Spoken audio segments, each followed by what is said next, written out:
Hello and welcome to EduGyan. So dear students, जैसे आज पर रूटीन तो अभी चल रहा है सीबीएसई जो बच्चे जो बंदे एग्जाम में बैठने वाले हैं फरवरी मंथ में उनका एसएसटी हमारा रिवीजन चल रहा है और एसएसटी में हम पहले क्या कर रहे हैं ज्योग्राफी कर रहे हैं। ओके, तो ज्योग्राफी का जो पहला चैप्टर था आपका रिसोर्स डेवलपमेंट, तो रिसोर्स डेवलपमेंट का ओवरऑल थ्योरीज खत्म हो चुका है, उसका कुछ इंपोर्टेंट एमसीक्यू भी खत्म हो चुका है, उसका कुछ वेरी शॉर्ट क्वेश्चन खत्म हो चुका है। अब हम शॉर्ट क्वेश्चन देखो, ये है हमारा शॉर्ट क्वेश्चन, हम वो शॉर्ट क्वेश्चन कर रहे हैं। तो कल हम 4-5 इंपोर्टेंट शॉर्ट क्वेश्चन किए थे और आज भी कुछ शॉर्ट क्वेश्चन करवाएंगे। उसके बाद आज इस चैप्टर को खत्म करेंगे। और एक अनाउंसमेंट मैं पहले सबको बोला हूं कि इसी संडे यानी कि डे आफ्टर टुमारो कि हम मैथमेटिक्स में कुछ इंपोर्टेंट क्वेश्चन करवाएंगे। That is very very important for your upcoming examination my dear students. So without delay let us start the class. तो just look at this question my students, and this question has come your 2020 examination CBSE board में आया था। तो discuss करने से पहले तो मैं चेक कर लेता हूं everything is okay and visible Audible, या एवरीथिंग इज ओके। तो ये 5 नंबर वाला क्वेश्चन को थोड़ा सा नजरअंदाज कीजिए। Why is resource planning essential, give some examples which explain its need. Okay, हमारा ये जो लेक्चर चल रहा है इसे बाइलिंगुअल लेक्चर, हिंदी और इंग्लिश, क्योंकि बच्चे दूर दूर से पढ़ेंगे।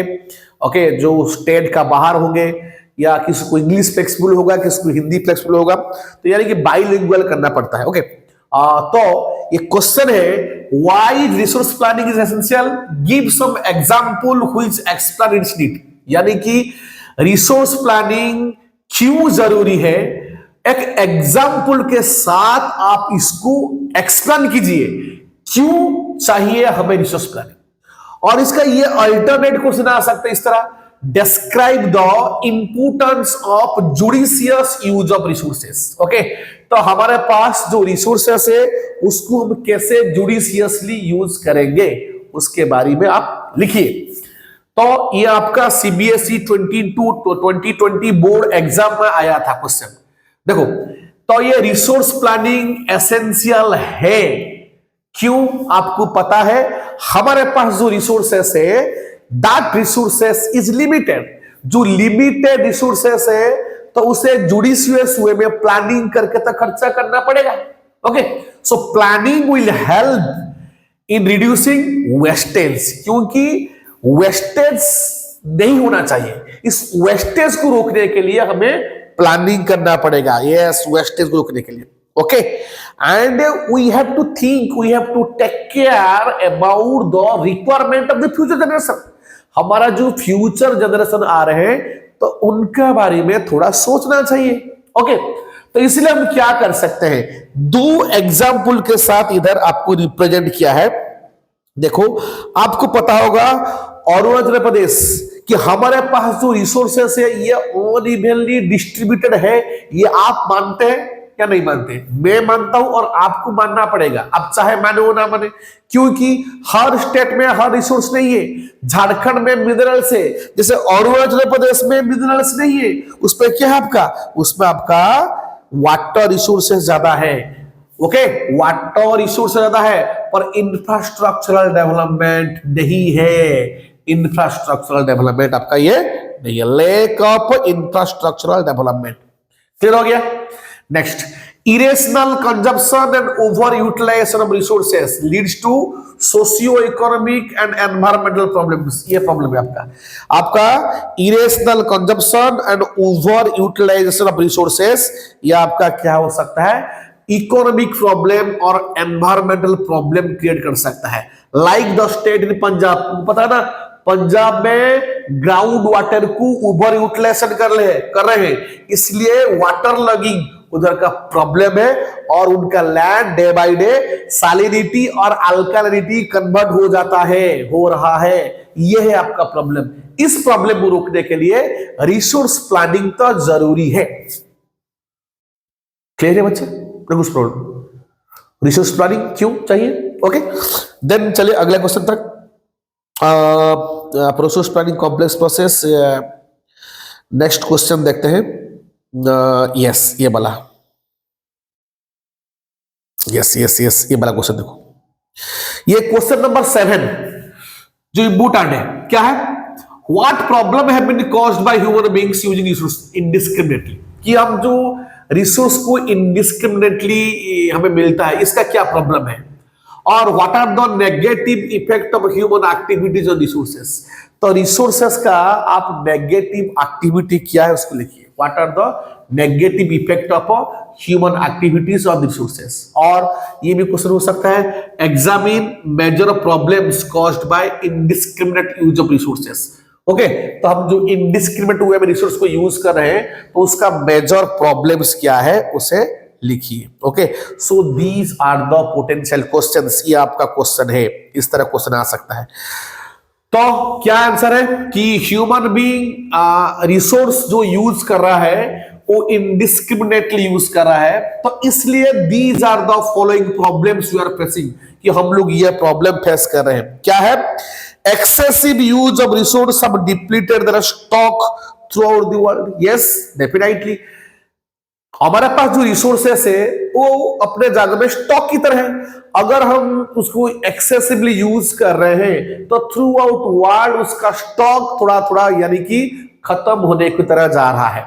नेक्स्ट क्या है? Resource have accumulated in a few hands. आपको पता होगा कि रिसोर्स कुछ लोग के हाथ में, फ्यू हैंड्स में है। That's why which is divide the society into two segments, that is haves and have-knots. तो जो सोसाइटी को दो सेगमेंट में डिवाइड करता है, हैव्स एंड हैव-नॉट्स। ओके, अच्छा, तो अगर हम रिसोर्स को एक्सप्लॉइटेशन करेंगे, ओके, जो हमारे पास रिसोर्स है उसको अगर हम एक्सप्लॉइटेशन करेंगे तो क्या होगा? हमारा ग्लोबल इकोलॉजिकल क्राइसिस आएगा, यानी कि आपका global warming, ozone layer depletion, environment pollution, land degradation. This type of problems will be faced soon. Okay, so ये है आपका इस क्वेश्चन का answer.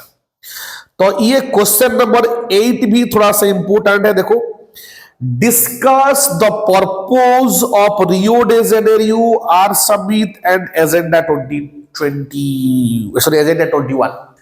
Rio de Janeiro art summit का पर्पज क्या था उसको डिस्कशन कीजिए, और एजेंडा 21 क्या है उसे भी डिस्कशन कीजिए।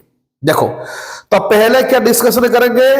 रियो डी जेनेरियो ये ब्राजील में हुआ था, 1992 में हुआ था। ये आपका पहला आर्ट समिट था, ये मैं पहले आपको पढ़ा चुका हूं। ओके, इसमें कौन सा चीज को मेनली एड्रेस किया गया था? ये वाला, urgent issues related to environmental protection and socio economic development and global level.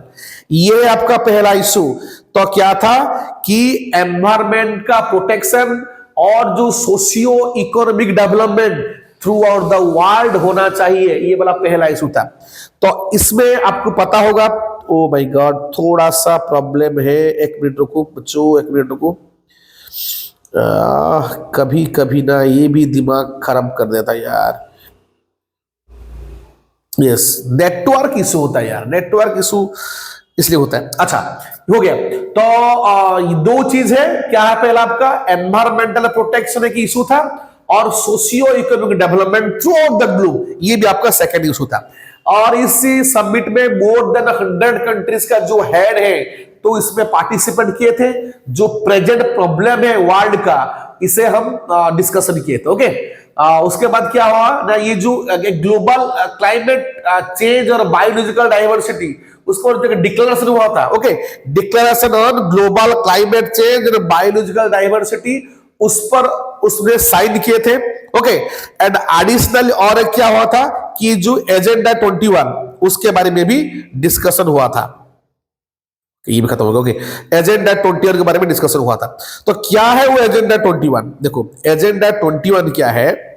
Agenda 21 एक डिक्लेरेशन है जो signed by the world leaders in 1992 at UNCED. 1992 में यूएन लीडर्स ने साइन किया था उसके ऊपर। ओके, उसका यूएनसीईडी क्या है? United Nations conference on environment and development, जो रियो डे जेनेरियो ब्राजील में हुआ था। इसका प्राइमरी एम क्या है एजेंडा 21 का? कि हमारा जो गोल है, क्या गोल है? सस्टेनेबल डेवलपमेंट को अचीव करना, एनवायरनमेंट का जो डैमेज हो रहा है इसको रोकना, पॉवर्टी को कम करना, ओके, पॉवर्टी को कम करना, डिजीज को कम करना थ्रू आउट द ग्लोब। ये कैसे हो सकता है? Through global cooperation. Okay, global cooperation और mutual needs and share responsibility, इससे ही हो सकता है। ये था आपका एजेंडा 21। क्लियर?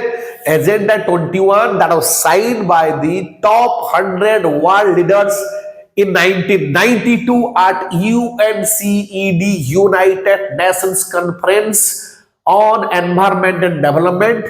ओके, तो इसका प्राइमरी एजेंडा क्या था? Global sustainable development which addresses environmental damage, poverty, disease, etc. How? Through global cooperation, mutual needs and share responsibility. Okay, ये भी एनकरेज करेगा हमारा जो लोकल गवर्नमेंट है।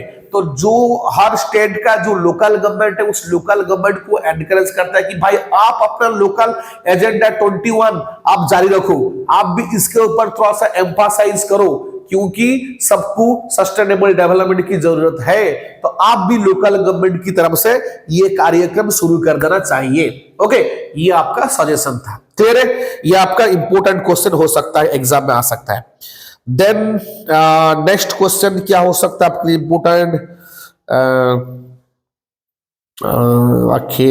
ये वाला देखो, describe any 3 main features of black soil found in India. Okay, जो आपका ब्लैक सॉइल है, तो ब्लैक सॉइल का 3 कैरेक्टरिस्टिक्स लिखिए।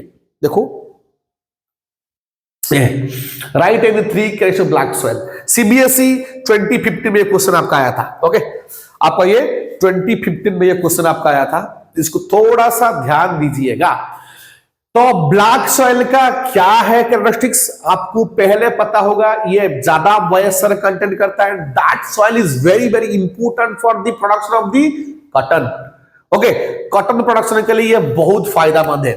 देखो, it is made up of fine clay materials with high moisture retention capacity. तो ये फाइनली क्ले मटेरियल है, क्ले मटेरियल से ये मतलब it is made up of, and इसका जो मॉइस्चर रिटेंशन कैपेसिटी ज्यादा है। ओके, ये सॉइल न्यूट्रिएंट्स कंटेंट उसमें ज्यादा है, like calcium carbonate, magnesium carbonate, potash, lime, पॉटडिस्फोरिन, फास्फोरिक कंटेंट। ये जो आपका जरूरत है, आपका जो न्यूट्रिशन का जरूरत है, यानी कि calcium carbonate, magnesium carbonate, potash, lime, उसमें बहुत सारे क्वांटिटी में है, पर it is poor in phosphoric content. Okay, अच्छा, उसमें क्या होता है? वेदर, यानी कि in the time of the आपका समर सीजन में इसमें क्रैक हो जाता है। तो क्रैक क्या करता है? Crack helps in proper aeration of the soil. Okay, और ये ज्यादातर कहां मिलता है? Plateaus area of Maharashtra, Gujarat, Madhya Pradesh, Chhattisgarh, as well as in the Godavari and Kaveri valleys. ये इधर आपको अवेलेबल होता है। क्या पता है आपको? Plateaus area of Maharashtra, Gujarat, Madhya Pradesh and Chhattisgarh, as well as Godavari and Krishna valleys. Clear है? ना कुछ डाउट्स? क्लियर है आपका अब तक? तो इस तरह आपको पॉइंट वाइज एग्जाम में लिखना है।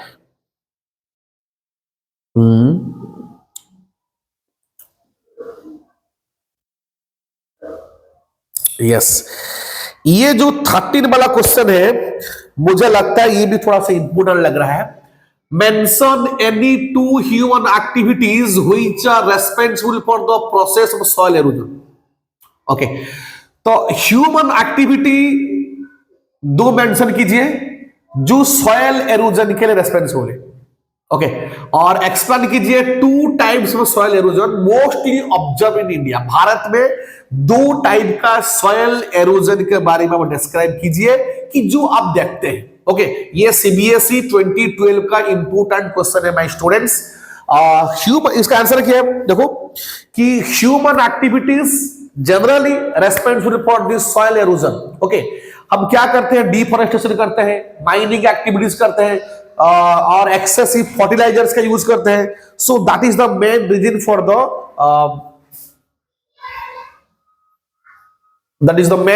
द डिप्लीशन ऑफ ओके तो ह्यूमन एक्टिविटीज रेस्पॉन्सिबल है सॉइल एरोजन के लिए। तो इसमें क्या आता है आपका deforestation, mining activities and excessive use of fertilisers. Okay अच्छा दो टाइप का सॉइल एरोजन मोस्टली इंडिया में हम सीन देखते हैं, एक है गली एरोजन, एक है सीट एरोजन। तो ये गली एरोजन क्या है, तो गली एरोजन है जो सॉइल के अंदर जो कट होगा, डीप कट होगा।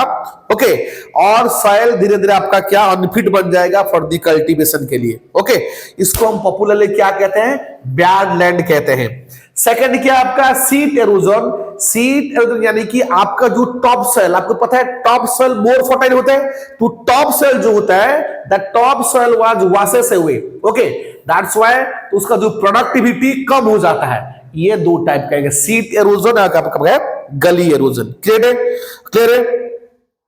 अच्छा ये क्वेश्चन आप पास आ सकता है कि distinguish between red soil and laterite soil. तो रेड सॉइल और लैटराइट सॉइल के बारे में क्या डिफरेंसेस है आप बताइए।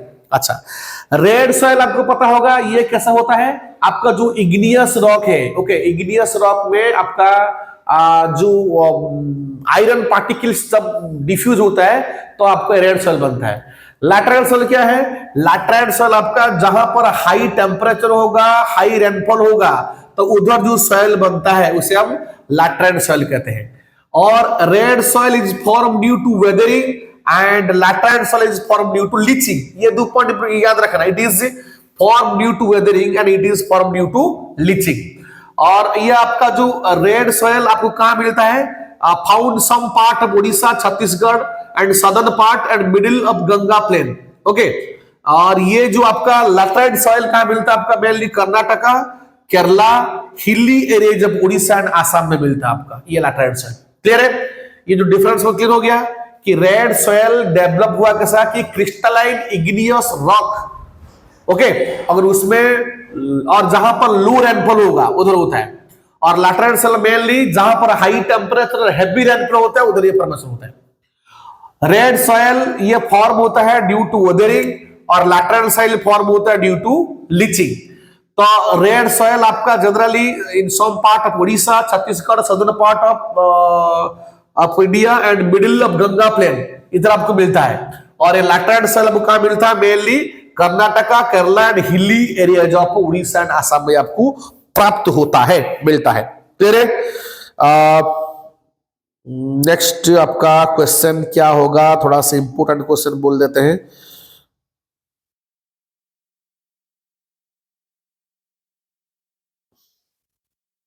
ये है आपका, इस तरह आपका क्वेश्चन आएगा। ओके ये आपका केस पे क्वेश्चन है। ये आपका लॉन्ग टाइम में आ गया। लॉन्ग टाइम में देखो आप लोग पढ़ लेना, लॉन्ग टाइम में क्या है, trace the feature of alluvial soil with reference to its formation, area, classification, containing materials. यानी कि आपको ये क्या पूछा है, आपका एलुवियल सॉइल के बारे में पूछा है। तो ये कैसा फॉर्मेशन होता है, कहां पे मिलता है, उसका क्लासिफिकेशन क्या है और उसमें क्या क्या मिनरल्स है। ओके ये आपका इंपोर्टेंट क्वेश्चन है, ये आपको पूछेगा एग्जाम में। ओके देखो आपका the important features of alluvial soils, ये आपका इंपोर्टेंट है। क्या देखो पहले क्या देखेंगे आप, उसका फॉर्मेशन। फॉर्मेशन क्या होता है, ये mainly made up of silt, sand and clay. तो ये है आपका इसका इंग्रेडिएंट, क्या क्या है, silt, sand and clay. Okay अच्छा ये generally it is deposited by the 3 important Himalayan rivers like Indus, Brahmaputra and Ganga. Okay ये बिगर एंड कोर्सर होता है अपर रिचेस में रिवर का, और फाइनर होता है रिवर फ्लो, रिवर डाउन का। रिवर का जो वो अपर रिचेस में ये थोड़ा सा उसका साइज थोड़ा बिगर और कोर्स होता है, और फाइन होता है जो डाउन में, रिवर का डाउन में। ओके, अच्छा, ये सेकंड है इसका डिस्ट्रीब्यूशन एरिया, वो कहां कहां मिलता है, डिस्ट्रीब्यूट है। ये आपका पहला जो रिवर वैलीज है, रिवर वैलीज में आपको मिलता है नॉर्दर्न प्लेन यानी कि गंगा, ब्रह्मपुत्र और इंडस, और streams in Gujarat, Rajasthan, as well as eastern coastal plain in delta river of and peninsular river like Mahanadi, Krishna, Kaveri, ये आपको अवेलेबल होता है। देन इसका क्लासिफिकेशन देखिए, तो क्लासिफिकेशन आपका किसका क्या है, according to its age alluvial soils classified as bhangar and khadar. Bhangar को बोलते हैं ओल्ड एलोवियल सॉइल, खदर को बोलते हैं न्यू एलोवियल सॉइल। क्वेश्चन आएगा आपका एग्जाम में। खदर का हाई कंसेंट्रेशन ऑफ कंकर है, और ये ज्यादा से ज्यादा फाइन पार्टिकल उसमें प्रेजेंट है। इसमें खदर में भांगर से ज्यादा अच्छा फाइन आपका पार्टिकल्स प्रेजेंट है। ओके, द न्यूट्रिएंट्स और minerals, alluvial soil rich in nutrients, ये न्यूट्रिएंट्स में बहुत ज्यादा है, लाइक उसमें पोटास है, फास्फोरिक एसिड है, लाइम है, जो स्वीटेबल होता है paddy, wheat, sugar cane and other cereal pulses crops का प्रोडक्शन के लिए ये बहुत फायदेमंद होता है। ये वाला आपका जो रहा न्यूट्रिएंट्स यानी कि potash, phosphoric acid and lime. Clear हो गया बात ना, इसमें कुछ दिक्कत है, कुछ प्रॉब्लम है, इतना तक हो गया क्लियर। अच्छा, नेक्स्ट क्वेश्चन आपका क्या आ सकता है, ये आपका आ सकता है, शॉर्ट टूल लिखो इसके बारे में, alluvial soil, red soil, arid soil, black soil, इसके बारे में आपको एग्जाम में पूछ देगा शॉर्ट क्वेश्चन। जो पहले से डिस्कशन है आप उसको थोड़ा नोट्स को पढ़ के चले जाना। ओके, व्हाट इज, ये वाला क्वेश्चन है, which soil is called regur soil, explain in 4 characteristics of the soil. तो रेगुर सॉइल हमें कौन सा सॉइल को कहेंगे और उसका 3-4 कैरेक्टरिस्टिक्स लिखिए। अच्छा, ब्लैक सॉइल को जनरली हम क्या कहते हैं, रेगुर सॉइल कहते हैं। वो ब्लैक इन कलर होता है, मेनली कॉटन प्रोडक्शन के लिए बहुत फायदेमंद होता है। ओके, जनरली वो कहां मिलता है, डेक्कन ट्रैप, डेक्कन ट्रैप में मिलता है, और नॉर्थ वेस्ट डेक्कन प्लेटो में मिलता है। ओके, अच्छा, इसका 4 कैरेक्टरिस्टिक्स क्या है। पहला है it has good capacity to hold moisture, moisture को होल्ड करने का इसका अच्छा कैपेसिटी है। इसमें न्यूट्रिएंट्स बहुत अच्छा रहता है, जैसे calcium carbonate, magnesium, potash, lime, ये सब न्यूट्रिएंट्स रहता है। और it is made up of extremely fine and clay materials, ये इसमें फाइन और क्ले मटेरियल्स रहता है। Then it develops deep crack during hot weather, तो हॉट वेदर में इसमें डीप क्रैक होता है, जो एरेशन के लिए बहुत फायदेमंद होता है। ओके, तो डीप क्रैक से आपको क्या होता है, अच्छा एरेशन होता है सॉइल का। ओके, ये वाला आपको देखना चाहिए, इंपोर्टेंट क्वेश्चन है ये। महात्मा गांधी वाला क्वेश्चन नहीं आएगा, ह्यूमन एक्टिविटीज, तो आई थिंक हो गया शायद आपका ये जो इंपोर्टेंट क्वेश्चन हम डिस्कशन कर चुके हैं, और आई थिंक दैट्स ऑल। तो आप इतना क्वेश्चन को प्रिपेयर कीजिए, और जो नोट्स में हम जो 3-4 लेक्चर में नोट्स आपको दिए हैं, जो आपको समझाए हैं, उसको भी आप अच्छे तरह से देखिए, नोट्स प्रिपेयर कीजिए। ये क्वेश्चन में आपका डिस्कशन हो गया, इस क्वेश्चन को आप बैठ के भी लिख सकते हैं, उसको रिवाइज कर सकते हैं। कोई भी चीज बेटा एक बार नहीं होगा, आप उसको बार बार रिवाइज करोगे तब आपका मेमोरी में वो बैठेगा, आप कुछ सोच कर लिख सकोगे। ओके, ये जो क्वेश्चन आपका आता है, आपका ये कॉम्पिटेंसी बेस्ड क्वेश्चन, यानी कि आप रट्टा मार के कुछ नहीं लिख सकते, आपको याद रखना पड़ेगा, फिर भी आपका दिमाग से कुछ आना चाहिए, उसके बारे में आपको सोच में आना चाहिए, ताकि आप अच्छे तरह से लिख सकते हैं। ओके, अगर आपका ये लेक्चर अच्छा लगा और ये हमारा प्रयास जो आप लोग के लिए कर रहे हैं कि आप लोग कैसे एग्जाम में अच्छा करें, तो अगर ये हमारा प्रयास आपको अच्छा लगता है तो आप हमको मोटिवेट कीजिए। कैसे करोगे motivate? In the form of your like, share, comment and subscribe. Okay, so that we will provide such type of very good and very important lectures for you, so that it will help your examination. Okay, and और एक बार मैं announce कर रहा हूं, जो Sunday यानी कि day after tomorrow हम मैथमेटिक्स में कुछ इंपोर्टेंट क्वेश्चन सॉल्व करवाएंगे। So please don't neglect the video. Please watch this video and it will definitely help you for your examination. So आज के लिए इतना. जय हिंद, जय जगन्नाथ.